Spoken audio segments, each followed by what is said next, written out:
You probably remember sitting on the floor, way too close to the TV, watching these shows like they were harmless fun. Bright colors, funny voices, catchy songs. But here's the part nobody told us back then. A lot of 80s kids' TV in the Netherlands was quietly intense. Some of it was emotional, some of it was strange, and some of it was way darker than we realized at the time. Because these weren't just cartoons and family shows.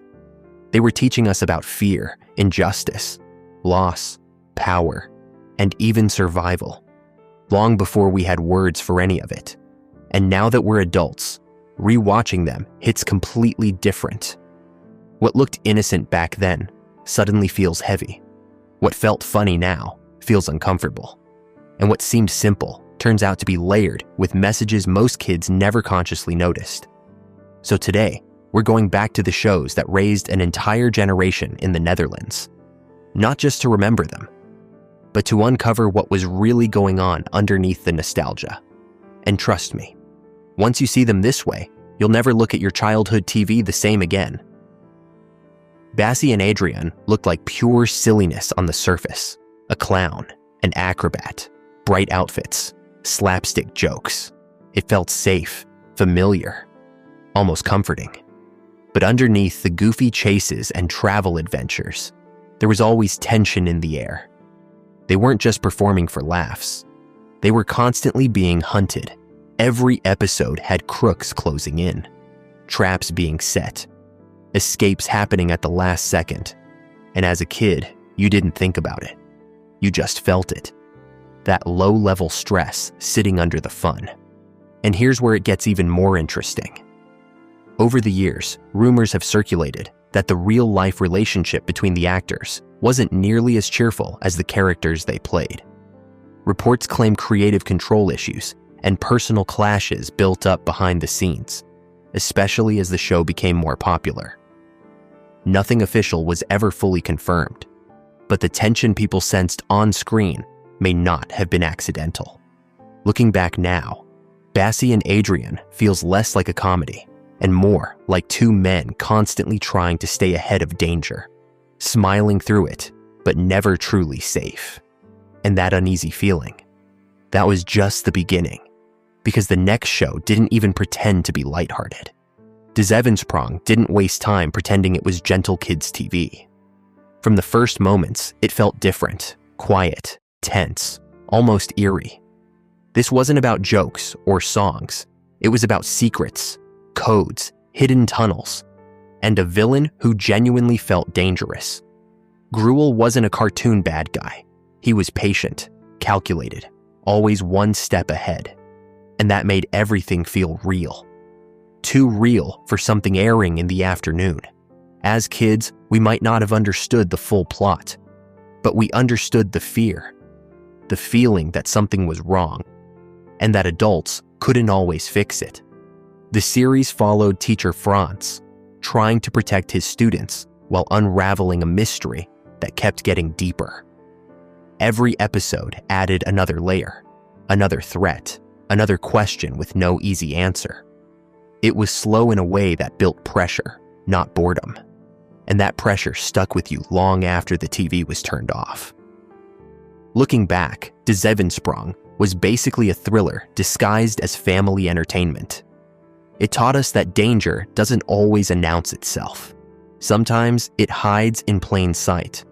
And while that show trained us to feel fear, the next one trained us to feel something even heavier: injustice. Alfred J. Kwak didn't scare us the way Zevensprong did. It did something worse. It made us feel. This was a bright, singing duck who somehow carried some of the most serious themes ever put into a children's show. At first, it felt simple: friendship, songs, adventures. But then the stories started changing. Episodes touched on discrimination, abuse of power, war. Characters were exiled. Families were torn apart. And there were moments of loss that were never fully softened for a young audience. The villain, Dolph, wasn't just evil. He was unsettling because of how familiar he felt. Many viewers later pointed out the clear references to real-world dictators and extremist movements. It's been said that the creators intentionally used the show to introduce heavy moral lessons in a form kids would actually watch. As children, we absorb those messages without realizing it. As adults, rewatching Alfred J. Kwak can feel almost overwhelming. It wasn't just entertainment, it was education wrapped in a melody. And yet, even with all that seriousness, it still wasn't the most emotionally chaotic show of the decade. Because next came a family that felt uncomfortably real. The Familie Knots looked loud, colorful, and ridiculous on the surface. Everyone talked too much. Everyone had a catchphrase. And Tante Till felt like pure comedy chaos. But underneath the jokes, this family was falling apart in slow motion. Arguments weren't solved. They just lingered. People talked past each other instead of listening. Emotions exploded and then got brushed under the rug. And as a kid, you laughed at the silliness without realizing you were watching dysfunction play out in real time. Tante Till wasn't just funny. She was lonely, dramatic, desperate to be seen. Her famous dab of pink here, dab of pink there wasn't just quirky. It was control. It was someone trying to fix the outside because the inside felt out of order. Looking back now, The Familie Knots feels less like a sitcom and more like a mirror. It showed how families can love each other and still hurt each other.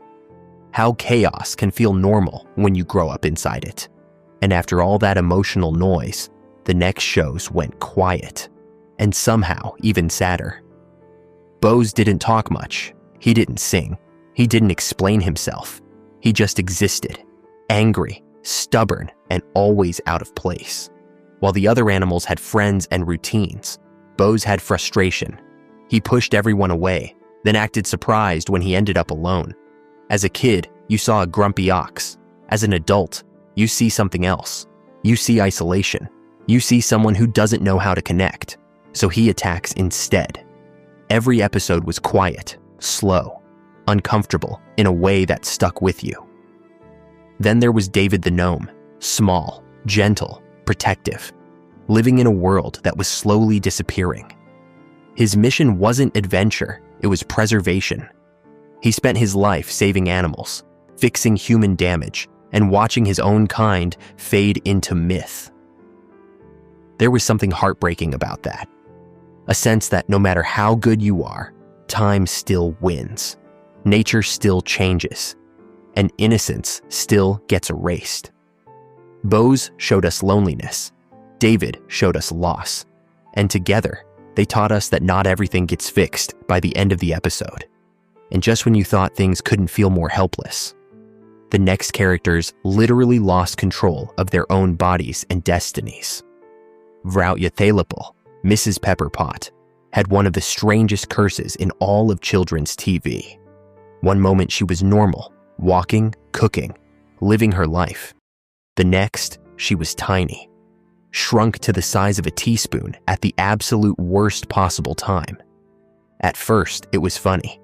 She would struggle to do the simplest tasks, but as the series went on, you noticed the frustration, the fear, the vulnerability. One tiny misstep could ruin her day, or worse. For a kid, it was just slapstick. For an adult looking back, it was anxiety made literal. Then came Nils Holgersson, a boy who got swept away on the back of Martin the Goose. Flying across Sweden sounded magical, until you realize he had no control over his journey. He couldn't choose where he went or who he met. Every day was unpredictable, every moment dangerous. It was freedom, wrapped in fear. These shows weren't just about fun adventures. They were about vulnerability, helplessness, and the feeling that the world is bigger than you can ever understand. And for kids watching, it planted seeds of empathy, caution, and curiosity. But if that was the quiet side of life, the next set of shows hit with color, chaos, and a surprisingly serious undertone. Seabert seemed like a simple story about a little white seal and his friends, Tommy and Aura.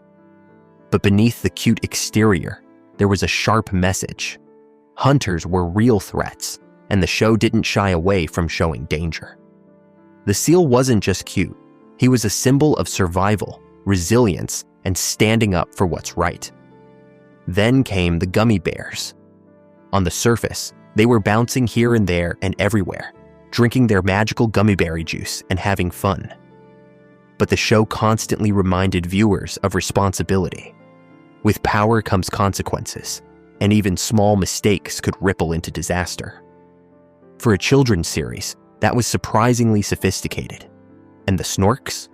Bright, underwater creatures with snorkel tubes on their heads. Innocent? Sure. But their world had rules, hierarchies, and conflicts that mirrored human society. Kids absorbed it without realizing they were learning about cooperation, social order, and problem solving. What all three of these shows shared was a hidden depth. They taught lessons, raised awareness, and exposed viewers to worlds bigger than their own, all while keeping the entertainment light enough that we didn't notice. And after the lessons in responsibility, justice, and survival, the final shows we watched took us into a different kind of adventure, one that was strange, futuristic, and a little unsettling. Teddy Ruxpin seemed like the perfect friend, a talking bear on a quest to find the 6 crystals of Grundo with his sidekick, Grubby. But even in its whimsy, there was something eerie. The way Teddy spoke, the adventures he went on, and the constant dangers lurking in seemingly innocent forests gave the show an undercurrent of unease. It wasn't just play, it was survival wrapped in fantasy. Ovid and the gang took it further. On a tropical island, Ovid the platypus faced Sai the snake, and the conflicts never stopped. At first glance, it was just colorful fun. But underneath, the stories were about facing relentless challenges, learning to adapt, and understanding that the world doesn't pause for you. The stakes always felt higher than the simple animation suggested. And then there was Pompy, the Robodoll, a tiny robot brought to life by Professor Vrindelik, accompanied by a cheerful theme song. But the idea itself was strange when you think about it. Pompy's life was controlled by the professor. He had no real autonomy. And for kids watching, it was a story about friendship and curiosity. For adults looking back, it raised questions about control, free will, and what it really means to come alive. These final shows weren't just adventures or laughs. They were explorations of survival, autonomy, and the tension between fun and fear. The perfect ending to a decade of unexpected lessons in Dutch children's TV. And all of this leads to one surprising realization about growing up with these shows. Looking back, the shows we grew up with in the 80s weren't just colorful distractions or silly fun. They were layered, emotional, and surprisingly sophisticated. They reminded us that life is messy, unpredictable, and sometimes unfair, yet full of wonder, resilience, and hope. So next time you revisit your favorite childhood series, don't just remember the songs or the jokes. Look closer. Notice the hidden fears, the quiet lessons, the strange adventures that shaped a generation. Because what seemed like simple fun back then was really a window into life itself. And once you see it that way, you realize, we didn't just watch these shows, they raised us. If this trip down memory lane brought back memories you forgot you had, make sure you don't miss the next deep dive into Dutch nostalgia. Hit subscribe to Dear Old Holland and join us as we uncover more hidden stories, strange facts, and unforgettable moments from the shows, music, and moments that shaped our childhoods. Trust me, there's plenty more to discover, and you won't want to miss a single one. Click that button, and let's keep exploring the Netherlands of our past together.